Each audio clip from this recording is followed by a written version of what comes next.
Hey everyone, it's Bennett, your fantasy football commissioner, back with another year of weekly recaps for the ForrestLand MishMash Fantasy Football League. So, welcome back, everyone. What a great week one it was. We had the technical glitch from about what I understand is about 1:15 to about 5 something on Sunday, where the ESPN app wasn't working. You couldn't get your scores, you couldn't change players.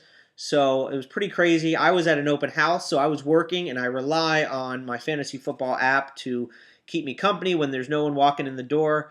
And I went to check my scores, and there was nothing. So I was bummed, but I did have a colleague there to talk to, so it wasn't the end of the world.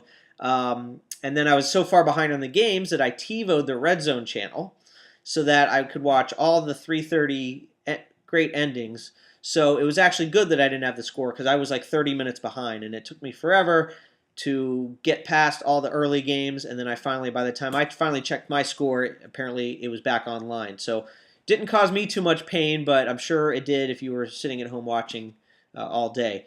Nevertheless, it was a fun first week, lots of close interconference games, and a lot of fantasy scoring. So let's get into the recap here. Let's talk about the highest scoring game of the year. Tough luck loser on week one is the Chicago Travelers. Gets clearly the second most points in the league, but loses to Graceland, who comes out of the gates with an amazing first week. So let's take a look here. Most notably, Drew Brees and Brandon Cooks. What a combo that's going to be all year. And let me just circle back to the draft, which I never did a draft recap. But that was the biggest thing I took away from the week one is what a steal Brandon Cooks was. So let's check it out. He went in the 5th round. So in round 5, 43rd pick, which is pretty high. So credit to Graceland for picking Brandon Cooks so high in the draft. If you look at last year, did they already get rid? They already got rid of last year's stats on the little board here. But anyway, it was pretty good last year, but nothing really that looked this amazing. And obviously it's week one, but right now that's looking like the pick of the draft. While I'm on this page, I'll point out that C.J. Anderson also was a very good pick. As you can see, yours truly picked Jeremy Hill and could have had C.J. Anderson. So we'll see. Again, 1 week. We'll see how that goes. So right now, that's looking like a pretty good pick for third and Oolong. So back to the week one recap. You had the quarterback combo there. Obviously, Odell Beckham didn't do much, but really, Brandon Cooks and the two quarterbacks carried it for Graceland, gets 201 points. Tough luck loser, Chicago Travelers with 193 points. Obviously, D'Angelo Williams on Monday night, not quite enough. Gave it a run. Obviously, it would have been more or less too much to ask to get another 10 points or 9 points. So D'Angelo Williams did all he could and just not quite enough. I will point out that another potential steal of the draft is Kelvin Benjamin, who was coming off the big injury last year. Where did he go in the draft? He went 77 in round 8. So he went pretty late, and he's going to be a stud this year. So I'm sure Temmie will have Kelvin Benjamin in next week. Otherwise, great game for Graceland. It's always nice to have that quarterback wide receiver combo when it's working. Let's take a look at some of the other games.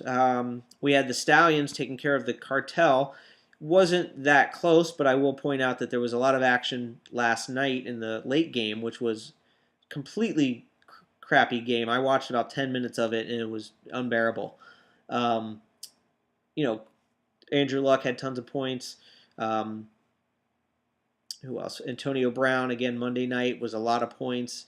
The Rams defense wasn't needed, and even I don't even think. Antonio Brown was needed because the Cartel did have Kirk Cousins playing in the early game and Tavon Aston in the last game, and Todd Gurley. So those three players didn't come through for the Cartel, while Antonio Brown came through for the Stallions. So the Stallions get a good win, solid win, turns out Monday night wasn't needed, but it still helps. Okay, we had another game. Now this one makes me a little nervous, and I want to sort of put an APB out. Welcome back to Tim Mayer back in the league. We're glad to have you back. but I am a little concerned that Jared Goff was starting. That looks like an auto draft, or something that was automatically put in. So it's a little disconcerting to see a team not put in a team for week 1. So I will definitely look into that. Tim, if you're listening, please do your lineup every week. We're glad to have you in the league, but we got to have some full effort from everyone. So the other newcomer, James Leftbein, who I still haven't met yet, but is a good friend of Matt, the Stallions owner. So welcome to the league, Jeff. Happy to have you in the league. Feel free to talk smack on the smack board. We don't get too much of that, so don't be afraid to put that out there. You'll take a nice win. Didn't score a ton of points, but nicely, evenly distributed around there. Of course, the big one is Keenan Allen. I think I heard that he's had his I don't know if it's fourth ACL, but fourth season-ending injury in the last 5 years. So just total bummer for that dude. Julio Jones didn't have a big day, as you can see. Don't know too much about his injury, but the Keenan Allen loss is going to be tough. Does have a bunch of stuff on the bench, as you can see, 114 points. So we'll see if Keenan Allen can be replaced. So Injury Risk gets their first win in the league. Congratulations. We also had My Game, the newly changed names.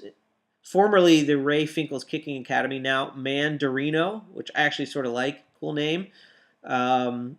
So Jeff is mixing it up for the new season. He defeats the Slim Aussies. Really the difference was Doug Baldwin in the late afternoon game. Really made it so I don't think anything Carson Palmer could have done would have been enough there Sunday night. So, I'm pretty happy scoring 152 points. I'm really happy with Aaron Rodgers and Carson Palmer. A little concerned about my wide receivers. But overall, pretty good day for me, but just not quite enough. As, really the difference was, of course, A.J. Green getting tons of points. I mean, he had a monster day against the Jets defense. Look at that, 12 catches, 180 yards, and a touchdown. I mean, that's freaking awesome. And then Matt Forte, another pretty good pickup. I think he's going to have a good year for the Jets. Again, Doug Baldwin sort of sealed the deal late Sunday afternoon. I think he was the only one that got the touchdown for Seattle. So that was sort of the icing on the cake. Carson Palmer had a pretty good night, but not enough to catch Mandarino. And one other game, third and Oolong, and the low point scorer of the week, the Colon Cleansers. I honestly haven't even dove into this yet, so let's take a look and see how the points were. Again, C.J. Anderson on the first night of the year, that was awesome. Not too much else, consistent all around, nothing spectacular other than C.J. Anderson. But 148 points is nice, and the Colon Cleansers didn't have a great day. They did do well Monday night. Larry Fitzgerald had a great game. But as you can see, a lot of single digits over there. So only 112 points total, which isn't going to get it done. Again, only week 1. So let's take a quick look at the standings. Pretty self-explanatory here. We got 5 winners and 5 losers the first week. Again, Graceland, the high scorer of the week. So all good stuff. I'm sure the app will be back up running. I'll talk to you later about dues. I'm in a rush now, so I'll post something later about getting the dues for this year. I'm not sure what online service I'm going to use. Maybe Venmo, if anybody's ever used Venmo for like lawnmowers or babysitters or whatever. It's a really good app, and it's free. It's better than PayPal, so I may do that. I'm not sure yet, but looking forward to an exciting season. Thanks, everyone, for listening, and good luck next week. And don't forget to look in the waiver wire. I'll be looking. I know that.